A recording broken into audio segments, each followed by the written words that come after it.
ഇന്ന് അതിരാവിലെ മുതൽ തന്നെ നഗരകേന്ദ്രങ്ങളിലേക്ക് ജനങ്ങളുടെ ഒഴുക്ക് തുടങ്ങിയിരുന്നു.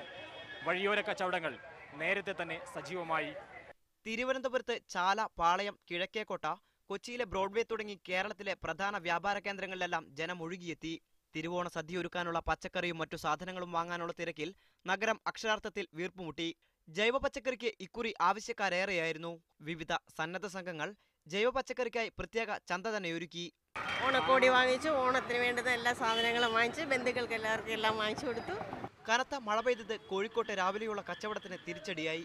എന്നാൽ ഉച്ചയോടെ നഗരത്തിൽ കച്ചവടം ആഘോഷമായി. മിഠായി തെരുവടക്കമുള്ള വ്യാപാര കേന്ദ്രങ്ങൾ ജനനിബിഡമായി.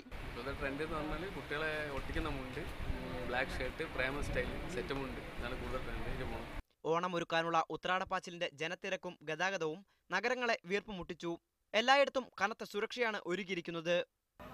ഒരുക്കങ്ങൾ എത്ര നേരത്തെ തുടങ്ങിയാലും ഉത്രാട ദിനത്തിലെ ഓട്ടപ്പാച്ചിലില്ലാതെ ഓണാഘോഷത്തിന്റെ തിരക്കുകൾക്ക് പൂർണ്ണത കൈവരില്ല. കോഴിക്കോട് നിന്നും സുഹൈലിനൊപ്പം അൽ അമീൻ, മീഡിയ 1, തിരുവനന്തപുരം.